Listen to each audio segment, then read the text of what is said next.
ചേട്ടൻ ആ വണ്ടി ഇങ്ങോട്ട് പോകുന്നുണ്ടോ? ഇല്ല. ഇല്ലല്ലേ? ഒരു യാത്ര ഭയങ്കര പ്രശ്നമാണ്. ട്രെയിനിൽ പോകുന്നു. ട്രെയിനിൽ പോകുന്നു. ഞങ്ങളിവിടെ വന്നു കഴിഞ്ഞ് ഒരു ദിവസം കഴിഞ്ഞ് ആന ഇവിടെ വരും. അതുവരെ നമ്മളെ ലോറി ആയിരിക്കുന്നുണ്ട്. അത് തന്നെയല്ല, നമുക്ക് ആന വേറെ ഇല്ലേ, ഇതിൻ്റെ കാര്യങ്ങൾ ഓടിച്ച് പോകണം, നോക്കണം. ആണ് ഞാൻ നേരത്തെ പോകുന്നു. ഈ അവിടുത്തെ ഒരു ഈ ചന്തേ ആ രീതിയൊക്കെ ഒരു വല്ലാത്ത ലോകമാണല്ലോ അല്ലേ? വല്ലാത്ത ലോകമാണ്. ചെവിയിലൊരു കയറ് തുളച്ച് കെട്ടിയേക്കും അവിടെ ആനയുടെ. എന്നിട്ട് വലിച്ച് അങ്ങോട്ടും ഇങ്ങോട്ടും വലിച്ചു കെട്ടും. പിന്നെ അതിന് അങ്ങോട്ടും ഇങ്ങോട്ടും പോകത്തില്ല, വേദന എടുക്കും, ചെവി പറഞ്ഞു പോകും. ശരി. അങ്ങനെ അവിടെ പിന്നെ അവരാണ് ഈ ബാർ ആദ്യം ഇവിടെ കൊണ്ടിരുന്നത്. നടന്നൊരു ചങ്ങല വലിച്ച് അടുത്ത മറ്റിട്ട് ആ ഒരു ഇടപാട് ബീഹാറിൽ നിന്ന് വന്നതല്ല, ഇവിടെ അതില്ല. ഇവിടെ അതില്ല. അതവിടെ വന്നതാ. മുള്ളും അവിടെ നിന്നുള്ളതല്ലേ? മുള്ളും അവിടുത്തെ. മുള്ളിട്ട് ആനകളെ ഒത്തിരി എഴുന്നള്ളിപ്പോൾ ഇവിടെ എടുത്തിരുന്നു ആ കാലഘട്ടത്തിൽ. ഞാൻ ഇന്ന് വരെ മുള്ളിട്ടിട്ടില്ല. പക്ഷേ മുള്ളിട്ടെന്ന് എനിക്കൊരു പേര് പേപ്പറിൽ വരികയും ചെയ്തു. ഈ കാന്നാനിക്കാട്ട അയ്യപ്പൻകുട്ടിയാണ് മുള്ളിട്ടെന്നൊരു പേര് വന്നു എനിക്ക്. പക്ഷെ ഞാൻ ആ സാധനം ഇട്ടിട്ട് എന്താ പറ്റിയത് ശരിക്കും? സത്യം എന്താ? അവർക്ക് ആന മാറിപ്പോയതാ. പേപ്പറുകാർക്ക് അവർ പേര് മാറി കൊടുത്തു. അതിന് കുറിപ്പായിട്ടും കേസ് കൊടുത്തു. അപ്പം പറഞ്ഞ ഉള്ളി പറഞ്ഞ് എനിക്ക് നഷ്ടം വേണമെന്ന്. എൻ്റെ ആനക്കാരനെ ചീത്തയാക്കി നിങ്ങൾ. അപ്പം നമ്മളവിടെ എ ഗ്രേഡിൽ നിൽക്കുക. 10-20 ആനയുണ്ട് അവിടെ. പിന്നെ എല്ലാവരോടും പറഞ്ഞ് ഉമ്മൻചാണ്ടി എല്ലാം കൂടെ വന്ന് പറഞ്ഞ് സമാധാനത്തെ തീർന്നു. ഉമ്മൻചാണ്ടി അവിടുത്തെ ഒരു ഇരിപ്പുകാരനായി. കുറുപ്പേരന് എന്ന് പറഞ്ഞാൽ ചെറിയ കുറുപ്പല്ല കേട്ടോ, വലിയ കുറുപ്പാണ്. ആർക്കും ഒരു ഉപദ്രവമില്ല, നല്ല സംസാരവും. പക്ഷേ പുള്ളിയോട് എതിരിടാൻ പറ്റില്ല. എതിരിട്ടാൽ പുള്ളി അങ്ങേയറ്റം വരെ പോകും. വാശി കുറുപ്പേരന് അങ്ങേയറ്റം വരെ പോകും. അത്ര ഒരു മനുഷ്യന്. പണിക്കാരെ എതിർക്കാനൊന്നും പുള്ളി സമ്മതിക്കില്ല. ഈ ഉമ്മൻചാണ്ടിയൊക്കെ അവിടെ സ്ഥിരം പോയിരിക്കും, വർത്തമാനം പറഞ്ഞിരിക്കുവായിരുന്നു കുറുപ്പേരൻ. അതെന്താ, സരസനാണ് ആൾ, നല്ല മനുഷ്യനാണ്. കുഞ്ഞുഞ്ഞാന്നാ വിളിക്കുന്നത്. ചേട്ടനിപ്പോൾ ഇത്രയും വർഷത്തെ പാരമ്പര്യത്തിനിടയ്ക്ക് എനിക്ക് തോന്നുന്നത് ചേട്ടൻ്റെ തുടക്ക സമയം, അത് കഴിഞ്ഞ് വന്നവർ, ഇപ്പോഴത്തുള്ള പുതിയ തലമുറ, ഏകദേശം ഒരു 3 തലമുറയോളം ഏകദേശം ഒന്ന് അപ്പോൾ പിന്നെ ഓർമ്മയുണ്ടോ? ഇല്ല. എൻ്റെയോ? കഷ്ടിച്ചൊരു ഓർമ്മയുണ്ട്. അപ്പോൾ എനിക്ക് തോന്നുന്നത് 4 തലമുറ കാണാൻ പറ്റി, കുറേ കാലഘട്ടങ്ങൾ കാണാൻ പറ്റിയിട്ടുണ്ട് അല്ലേ? അപ്പോൾ ആ ഒരു വ്യത്യാസം എന്ന് പറയണത് തോന്നിയ ഏതൊക്കെ ഭാഗങ്ങൾ? പലപ്പോഴും പലയിടത്തും ചോദിച്ചുള്ള ചോദ്യം തന്നെയാണ്, പലരും പല രീതിയിലും പറഞ്ഞിട്ടുണ്ട്. എന്നാലും ചേട്ടന് ഇത്രയും വർഷത്തെ ഒരു പാരമ്പര്യമുള്ളൊരു ആൾക്ക് അതൊന്ന് കൃത്യമായിട്ട് പറയാൻ കുറച്ച് കാര്യം. ആദ്യകാലത്ത് എന്ന് പറയുമ്പം ഈ കൂട്ടത്തിൽ നിൽക്കുന്നവർ പൂർണ്ണമായിട്ട് ഒരാളെ അംഗീകരിച്ചിരുന്നു, അതിൻ്റെ ഉത്തരവാദിത്തക്കാരൻ. പിന്നെ അതിൻ്റെ അളവ് കുറഞ്ഞ് ഇപ്പോഴത്തെ അവസരം ശത്രുവാണ്. കൊണ്ടാടുന്ന ജോലി ചെയ്യിക്കുന്ന അയാൾ തന്നെ എന്താ പഠിപ്പിച്ചത് ഇങ്ങനെയുള്ള ചോദ്യങ്ങളായി. പക്ഷേ അത് ശരിയായ കീഴ്വഴക്കമല്ല, പഴയ കീഴ്വഴക്കമായിരുന്നു നല്ലത്. അന്ന് മദ്യപാനം ഇല്ല ആനക്കാർക്ക്. മദ്യം കുടിക്കും, വല്ല ഷാപ്പിലൊക്കെ ചെന്ന് ഒരു കുപ്പി കള്ള് മേടിച്ച് കൊടുത്തിട്ട് ഒളിച്ചു പോകുന്ന ഒരു കാലഘട്ടം. ഇന്നതല്ല. ഇന്ന് 10 മണിക്കൊരു കുപ്പി മേടിക്കും, വൈകിട്ടൊരു കുപ്പി മേടിക്കും, അല്ലെ കഞ്ചാവും വലിക്കും. ആ ഒരു അവസ്ഥ അന്നില്ല. പിന്നെ എന്താ അതുപോലെ പൈസ ഇപ്പം കിട്ടുന്നുണ്ടോ? അതാണ് പിള്ളേർക്ക്. പൈസയുടെ തന്നെ അല്ലല്ലേ, കുടുംബ ബന്ധങ്ങൾ മറന്ന ആൾക്കാരാണ് ഇപ്പം നിൽക്കുന്നത്. അവർക്ക് കുടുംബ ബന്ധവും കുറവാണ്. അതാണ് അതിനകത്തെ വിഷമം വരുന്നത്. എത്ര കിട്ടിയാലും കുടുംബ ബന്ധം വേണ്ടേ? കുടുംബമില്ല പിന്നെ എന്തിനാ പോകുന്നത്? ഈ ഓവറായിട്ട് മദ്യപിക്കുന്ന ആൾക്കാരുടെ വീട് ഭംഗിയായിട്ട് പോകുകയല്ല, എങ്ങനെയായാലും പോകില്ല. എത്ര കിട്ടിയാലും അത് പോകും, തികയില്ല. അപ്പം അതാണ് ഈ ബന്ധങ്ങൾ മറന്നു. ഇന്ന് ഗുരുശിഷ്യ ബന്ധവും പോയി, കുടുംബ ബന്ധവും ഇല്ല, ഇപ്പോൾ കുറവാണ്. അതാണ് ഈ ഇത്രയും നാശങ്ങൾ വരുന്നത്. അല്ലാതെ പണിയുടെ കുഴപ്പമോ ആനയുടെ കുഴപ്പമല്ല. ഈ ബന്ധങ്ങളില്ലാതെ വരുമ്പോൾ എല്ലാത്തിലും അവൻ പുറകോട്ടടിക്കും. അങ്ങനെ ഇതെല്ലാം പോകുന്നു. അന്ന് ചേട്ടൻ്റെ ആ ചെറുതിൽ എനിക്ക് വേണം ഒരു ആനയുടെ കൂടെ നിൽക്കുക എന്ന് പറഞ്ഞാൽ, ചേട്ടനിപ്പോൾ 2 വർഷം അച്ഛൻ്റെ കൂടെ നിൽക്കാൻ പറ്റുള്ളൂ, എങ്കിലും ആൾക്കാർ കൂടുതൽ വർഷങ്ങൾ നിന്നൊരു കാലഘട്ടമായിരുന്നു. പിന്നെ 10-18 കൊല്ലം എൻ്റെ കൂടെ തന്നെ 21 കൊല്ലം നിന്ന് ഇപ്പോഴും ജീവിച്ചിരിപ്പോൾ. ഇപ്പോൾ ഈയിടെ മരിച്ചവൻ ആൾക്കാരുണ്ടായിരുന്നു. 21 കൊല്ലം എൻ്റെ കൂടെ മാത്രം നിന്നൊരാളാണ്. അദ്ദേഹത്തിൻ്റെ പേരെന്ന് പറയാം? ജോസ്, ക്രിസ്ത്യാനിയാണ്. ചെന്നൈക്കാട്ട് കുന്നേൽ ജോസ്. ഇത്ര ആത്മാർത്ഥതയുണ്ട്, നല്ലൊരു ചെറുക്കൻ. വെറും ഒരു തീറ്റവെട്ടുകാരനല്ല, രണ്ടാം കഴിവുള്ളവന്. അവൻ മരിച്ച ഈയിടെ ക്യാൻസറായിരുന്നു. ശരി. അപ്പോൾ ഇത് പുള്ളിക്കാരൻ ഒരു ആനയെ പോലെ അഴിച്ചിട്ടില്ല? വേറെ ഒരു ആന അഴിച്ചിട്ടുണ്ട്. അപ്പം ഞാൻ ഇടയ്ക്ക് ഗ്യാപ്പുള്ളപ്പം വേറെ ആന അഴിക്കും. ലാസ്റ്റ് പിന്നെ വന്ന് ഇവിടെയാണ് നിൽക്കുന്നത്. നമുക്ക് മനസ്സമാധാനം. ഗ്യാപ്പ് വരുമ്പോൾ ഇവിടെ നിന്നോളൂ. നമുക്കൊരു സുഖം നിൽക്കുവാണെങ്കിൽ ഒന്നും അറിയണ്ട. നമ്മളിനി എത്ര കൊല്ലുന്ന ആനയാണ് അവനെ മുകളിൽ കയറ്റി വിട്ടാൽ മതി. ഒരു ആന അവനെ കളയാലോ, മുകളിൽ നിന്ന് കളയാലോ, അവൻ പഠിക്കുന്നല്ലേ കൊണ്ടുവരും. താഴെ ഇറങ്ങുമ്പോൾ നമ്മൾ ചെല്ലണമെന്നുള്ളതേ ഉള്ളൂ. മുകളിൽ കയറ്റി വിട്ടാൽ അവൻ എല്ലാ കാര്യവും സാധിക്കുമായിരുന്നു. അത് സാമാന്യമുള്ള ആനകളെയൊക്കെ സാധിക്കും. അങ്ങനെ ഒരു ചെറുക്കനുണ്ടായിരുന്നു, മരിച്ചു പോയി, പാവം, നല്ല മനുഷ്യനായിരുന്നു. അപ്പോൾ ഇത്രയും അങ്ങനെ ഒരാളുണ്ടാവുമെന്ന് തോന്നണില്ല. 21 വർഷേ 21 വർഷം ഇങ്ങനെ മാറിയും പറഞ്ഞ ആണെങ്കിൽ കൂടെ അങ്ങനെ നിൽക്കും എന്നൊക്കെ തോന്നണില്ല അല്ലേ? അല്ല, അങ്ങനെ നിന്നവർ എൻ്റെ കൂടെ ഒരുപാട് പേരുണ്ട്, 3-4 പേരുണ്ട് ഓരോ കാലങ്ങൾ നിന്ന്. ഓരോ ആന നമ്മൾ ഉത്തരവാദിത്തമായിട്ട് കഴിയുമ്പോൾ ഇവരെ ഏൽപ്പിച്ച് വിടുവല്ലേ. അതെ അതെ അതെ. അവനെ കൊണ്ടൊന്ന് അഴിപ്പിക്കും, അല്ല 2 ദിവസം പണിയാൻ കയറ്റി വിടുമ്പോൾ അവൻ ഏതാണ്ടൊന്ന് വഴിയാവും. പിന്നെ അവനങ്ങ് കൊണ്ടുപോയിക്കോളും. പൈസയും കളയാല്ല, വൈകിട്ട് പൈസ മേടിച്ചോണ്ട് വരണ്ടേ, പണിയാണേലും എഴുന്നള്ളിപ്പാണേലും നമുക്ക് എല്ലായിടത്തും ചെല്ലാൻ പറ്റും. എല്ലാം കറക്റ്റായിട്ട് കൊണ്ടുവരുന്ന ആൾക്കാരുണ്ട്. ഈ ചേട്ടൻ നേരത്തെ പറഞ്ഞ രാഹുലും ഒക്കെ ഉണ്ടല്ലോ പിള്ളേരെ, വടക്കൻ സൈഡിലൊരു പയ്യൻ്റെ കാര്യം പറഞ്ഞു, സൂരജൊക്കെ, അവരൊക്കെ എത്ര വർഷമായപ്പോൾ? അവർക്ക് എത്ര വർഷമായി? അവരൊക്കെ എൻ്റെ കൂടെ അവിടെ ആകെ 3 കൊല്ലം നിന്നിട്ടുള്ളൂ. പക്ഷെ അവന്മാർ ഇന്നും മിടുക്കന്മാരാ. സാമാന്യമുള്ള ആനയൊക്കെ അവർ അടിച്ചുകൊണ്ട് പോരും, കാര്യങ്ങളും നടത്തും. അതുലിനാ ഒരുത്തൻ്റെ പേര്. പിന്നെ ഒരു വികാസം ഉണ്ടായിരുന്നു, അവനിപ്പോൾ ആനപ്പണി നിർത്തി വെച്ചാൽ അവനിപ്പോൾ ആനയുടെ വണ്ടി കൊടുക്കുക. ഇവർക്കെല്ലാം ഡ്രൈവിംഗ് അറിയാവുന്നവരുവാ. ഈ സൂരജിനെ സംബന്ധിച്ചിടത്തോളം അവന് ഇരിട്ടി ഗുരുവായൂർ വണ്ടി ഓടിച്ചാൽ 5000 രൂപ നേരം കഴിയുമ്പോൾ കിട്ടുന്ന, ബസ് ഓടിച്ചാൽ. അത് നിർത്തിയിട്ടാണ് ആനപ്പണിക്ക് ഇപ്പോൾ വേറെ ആന അടിച്ചിരിക്കുന്നത്.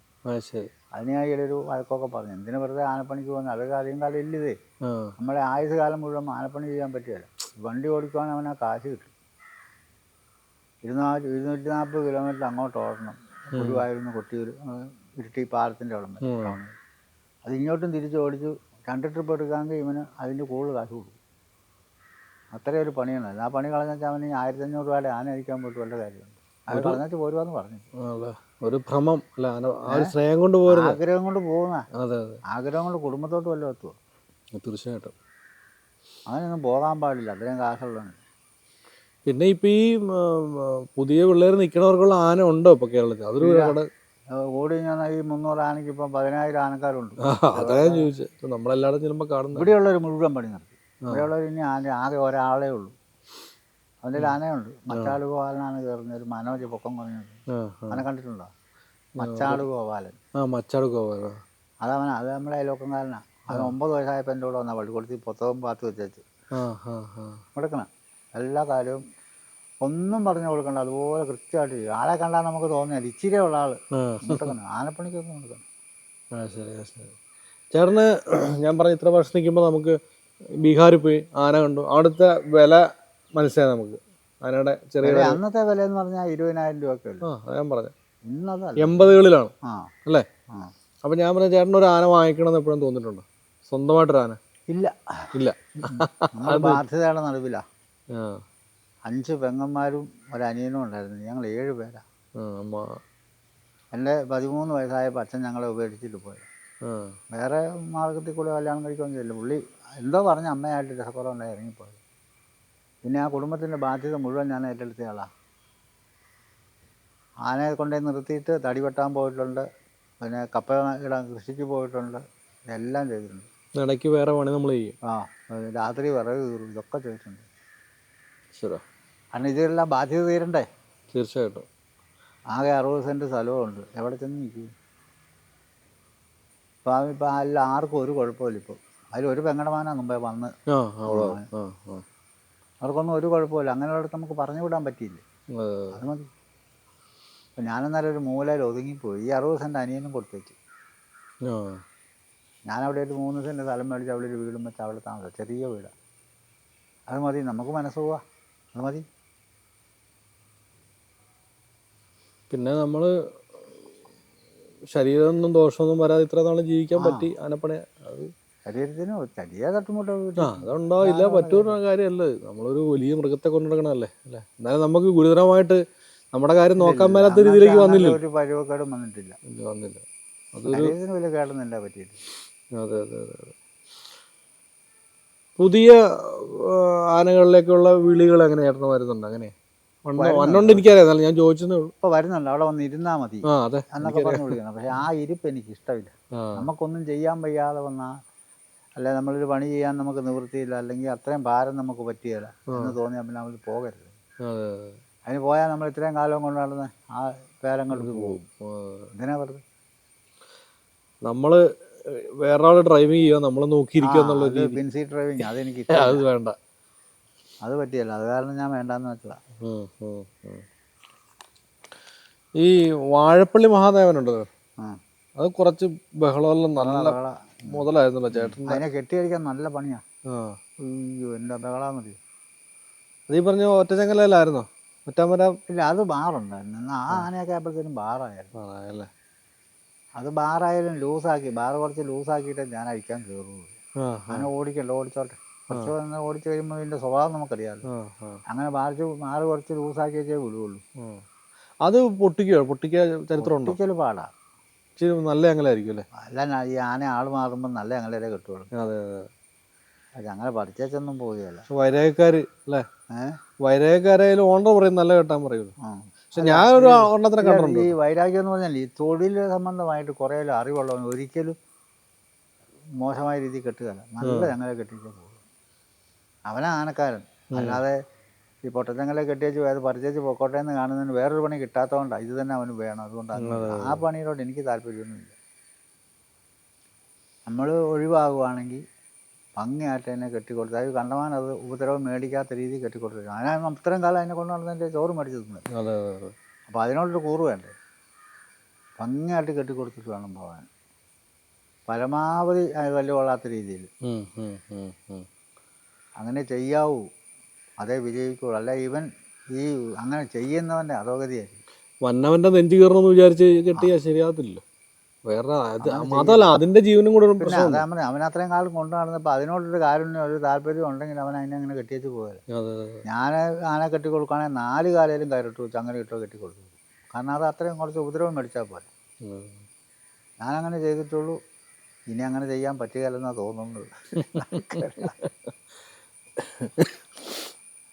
ഈ വാഴപ്പള്ളിയുടെ വേറെ അനുഭവങ്ങൾ എങ്ങനെയാ ചേട്ടന്? ഓർമ്മകൾ വാഴപ്പള്ളി വേറെ ഓർമ്മകളെ? വാഴപ്പള്ളിയുടെ വലിയ ഓർമ്മയില്ല. ഞങ്ങൾ ആനയെ അഴിച്ച് മാറ്റി കെട്ടി പിറ്റേ ദിവസം അഴിച്ച് അവിടെ നിന്ന് കൊണ്ടുപോകുന്നതാണ്, ഇങ്ങോട്ട് കൊണ്ടുപോകുന്നു. പിന്നെ ഇവിടെ വന്ന് 2-3 ദിവസം പണിയെല്ലാം കഴിഞ്ഞിട്ട് തിരിച്ച് അങ്ങോട്ട് കൊണ്ടുപോകുന്നു. അത് കഴിഞ്ഞ് പിന്നെ എനിക്ക് അതൊരു സുഖമില്ലാത്ത രീതി വന്നാൽ എനിക്ക് പോകണം, എനിക്കത് വേണ്ടാന്നൊരു തോന്നുന്നു. അപ്പം അങ്ങനെ ഞാൻ വേറെ ആളെ ആക്കി കൊടുത്തിട്ടാണ് പോകുന്നത്. പ്രവീണെന്നും പറഞ്ഞ ചെറുക്കണല്ലോ, അവിടെ ഈ പിന്നെ എറണാകുളംകാരൻ, അവനെ ആക്കി കൊടുത്തിട്ട് പോകുന്നതാണ്.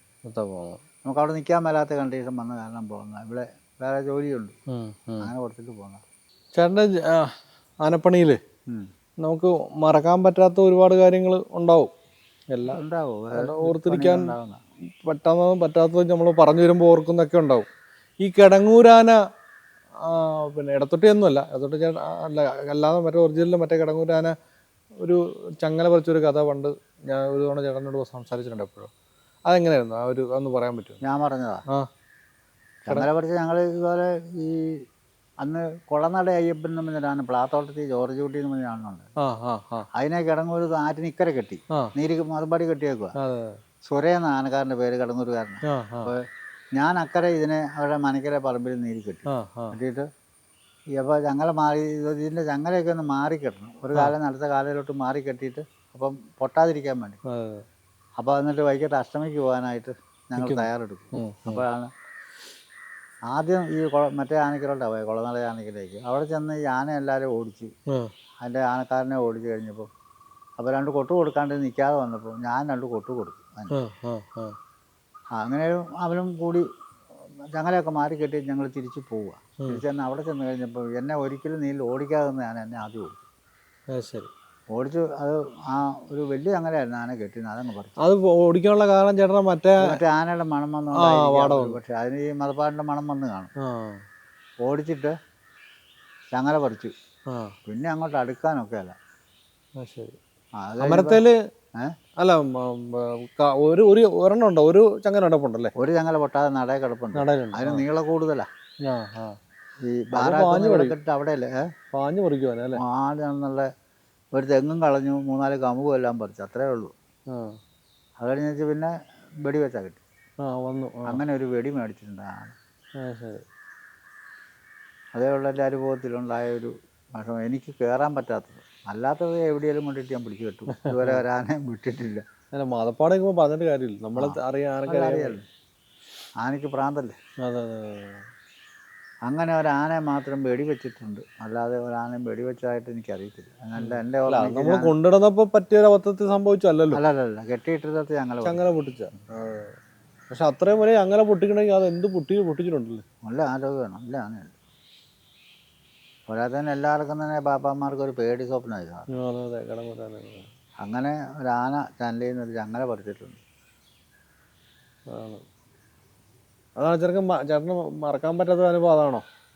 മറക്കാൻ പറ്റാത്ത ആനയുടെ തന്നെയാണ്. അതിനെ അവർ വിറ്റു. അവർ വിറ്റിട്ട് ഇതിനെ ഈ അടൂരുകാരൊരാളാണ് മേടിക്കുന്നത്. എനിക്കിതിനെ വിറ്റെന്ന് അറിയത്തുമില്ല, സത്യം അതാ. അപ്പോൾ ഇതിനെ റാന്നി പണിയുണ്ട് പോകാൻ പറഞ്ഞു. എന്നാൽ ശരി, കുറേ പണിയുണ്ടെങ്കിൽ പോയേക്കാന്ന് പറഞ്ഞ് ഞാൻ ഇവിടുന്ന് ആന എടുത്ത് പകുതി വഴി ചെന്നപ്പോൾ എനിക്കൊരു പന്തികേട് തോന്നി. ചോദിച്ചപ്പോഴാണ് അവർ പറയുന്നത്, ആന ഞങ്ങൾ മേടിച്ചു, ഇനി തിരിച്ചു കൊണ്ടുപോകൊന്നും നടക്കുകയില്ല, ഇനി മുന്നോട്ട് തന്നെ. അങ്ങനെ അവിടെ കൊണ്ടുപോയി കൊടുക്കേണ്ട സാഹചര്യം എനിക്കുണ്ടായി. പോന്നു, അവിടെ കൊണ്ടുപോയി കൊടുത്തിട്ട് പോയി. ഇവർ 1000 രൂപ തന്നു. കൂട്ടത്തിൽ 3 പേരുണ്ട്, 300 രൂപ വെച്ച് അവർക്ക് കൊടുത്തു. 900 രൂപ പോയിട്ട് 100 രൂപ മാത്രം എൻ്റെ കയ്യിലുണ്ട്. ആ 100 രൂപ മാത്രം കൊണ്ടാണ് ഞാൻ പോയത്. ഇവിടെ വന്ന് കഴിഞ്ഞ് പിന്നെ നാട്ടുകാരെല്ലാം കൂടെ കേസായി. അപ്പം ഞാൻ ആന വിറ്റു വന്നു, ഞാൻ പ്രതിയാണ്. ഒരു ആനക്കാരൻ്റെ ആന വിൽക്കാൻ പറ്റുമോ? ഒരു കാരണവശാലും പറ്റും. അതിൻ്റെ ഉടമ ഒപ്പിട്ട് കൊടുക്കണം. ഞാൻ വിറ്റെന്ന് പറഞ്ഞ് എൻ്റെ പേരിലും കേസായി. കേസ് പോയി കീഴ്ക്കോടതിയെല്ലാം തള്ളിപ്പോയി. അവർ വിറ്റതിന് അവർ കാരണങ്ങൾ കാണും. കീഴ്ക്കോടതി എല്ലാം കേസ് തള്ളിപ്പോയി. അവർ ഹൈക്കോടതിയിൽ പോയി. നാട്ടുകാർ ഹൈക്കോടതിയിലും കേസ് തള്ളിപ്പോയി. അത് കഴിഞ്ഞ് പിന്നെ എന്നോട് ഭയങ്കര വിരോധം. കാരണം അവരോട് നേരിടാൻ പറ്റിയില്ല. അവിടെ താമസിക്കുന്ന ആ അമ്പലത്തിൻ്റെ ആൾക്കാരോട് നേരിടാൻ പറ്റാഞ്ഞിട്ട് എന്നോടായി ശത്രുത. അതിപ്പോഴും ശത്രുത കുറച്ച് പേർക്കുണ്ട് അവിടെ. അവർ വാട്സപ്പിൽ കൂടെ കുറ്റം പറയുന്നുണ്ട്. എല്ലാം പറഞ്ഞോട്ടെ, അതിനകത്ത് വലിയ കാര്യമൊന്നുമില്ല. എൻ്റെ മനസാക്ഷിക്ക് 1 രൂപ ഞാൻ അവിടുന്ന് എടുത്തിട്ട്. അല്ലെങ്കിൽ ഒരു നമ്മൾ തൊഴിൽ ചെയ്യണ ആനയെ ഉടമ അറിയാതെ വിൽക്കാൻ പറ്റുമോ? വിൽക്കാനൊന്നും പറ്റില്ല. അവരൊപ്പിട്ട് കൊടുക്കണ്ടേ, പേപ്പർ വേണ്ടേ? അല്ല അവർക്കിത് മനസ്സിലാക്കാഞ്ഞിട്ടാണോ, അഹങ്കാരം കൊണ്ടാണോ, അറിവില്ല വൈരാഗ്യം കൊണ്ടാണോ, നമ്മളൊരു വിരോധം, ഞാൻ കൊണ്ടേ കൊടുത്തതിൻ്റെ ഒരു വിരോധമായിരിക്കും. അതെ അതെ. അതൊക്കെ ഒരു ബ്ലാക്ക് മാർക്ക് പോലെ നമുക്ക് ഫീൽ ചെയ്ത കാര്യമാണ്. അവരാ കേസ് കൊടുക്കാൻ പോയത് കൊണ്ട് അവിടുത്തെ ഒരു നല്ല ആന മേടിയിൽ നഷ്ടപ്പെട്ടു പോയി എന്നുള്ള. ഈ ദേവസാനം അങ്ങോട്ട് കൊടുത്തിട്ട് വേറെ ആന ഇങ്ങോട്ട് കൊടുത്തു. അപ്പം ഞാൻ പറഞ്ഞു, എനിക്ക് വേണ്ട ഈ സാധനം, അതിൻ്റെ കയ്യും കാലമൊക്കെ പഴുത്ത. അപ്പോൾ ഇവർക്ക് ഇതിനെ ഒഴിവാക്കണമെന്ന് മാത്രമേ ഉള്ളൂ. കാരണം അത്ര നാശമായി സാധനം. അത് ഈ നാട്ടുകാർക്കറിയാം, നാട്ടുകാർക്കറിയാൻ തിന്നാൻ കൊള്ളാം, നാട്ടുകാരോട് ശല്യമില്ല. ഈ ആനക്കാരെ കാണത്തില്ല, തെറ്റിക്കഴിഞ്ഞാൽ ലോകം വെളുപ്പിക്കും. നാട്ടുകാരും ഇതിനെ പിടിച്ചു കെട്ടാൻ വരികയല്ലോ. എങ്ങനെയെങ്കിലും അവരിത് കൈമാറി കൊടുത്തു. വേറെ ആനയെ കൊണ്ടുവന്ന് ഞാട്ട് പോയില്ല. വേറെ ആരാണ്ടെ വിട്ട് അടുപ്പിച്ച് അത് ചത്തുപോയി. അത് ചത്തുപോകുന്ന അവർക്കും അറിയാം, തീരെ പോയ ആനയാണ്. ചത്തുപോയി കഴിഞ്ഞാൽ തിരുമേനി എന്നെ വിളിച്ചതുകൊണ്ട് നമുക്കൊരു ആന വേണം. അപ്പോൾ ശരി തിരുമേനി, അപ്പോൾ ഇന്നടുത്തൊരു ആന നിൽപ്പുണ്ട്, ഒരു 9 ലക്ഷം രൂപ കൊടുക്കണം, അന്നത്തെ വില. അത് നമുക്ക് നോക്കാം എന്നൊക്കെ പറഞ്ഞ് ഞങ്ങൾ പോയി ആനയും കണ്ടു. അന്ന് ഒരു മകൻ തിരുമേനി ഇതിനെ വിറ്റതിന് എതിരാ. പക്ഷെ അങ്ങനെ ഇതിനെ ആദ്യം വിൽക്കാനായിട്ട് ഞങ്ങളുടെ കൂടെ പാലക്കാടൊക്കെ നടന്ന് ആനയെ നോക്കാൻ. ആ പുള്ളിയെ ഇപ്പോൾ എതിര്. അത് കഴിഞ്ഞാൽ വലിയ തിരുമേനി എന്നോട് പറഞ്ഞു, നമുക്കൊന്ന് നോക്കാൻ വരണം, ഇല്ലേ കുറച്ച് കയ്യിൽ നിന്ന് കാശ് പോകുമായിരിക്കും, ബാക്കി ദേവസ്ഥൻ്റെ എടുക്കാം. അന്നേരക്കും പൈസ ഉള്ള ആളാണ്. നോക്കി പോയി കണ്ടു. 9 രൂപയ്ക്ക് ഏതാണ്ടൊക്കെ ഒരു വിലയും പറഞ്ഞ് സമ്മതിച്ചങ്ങ് പോകും.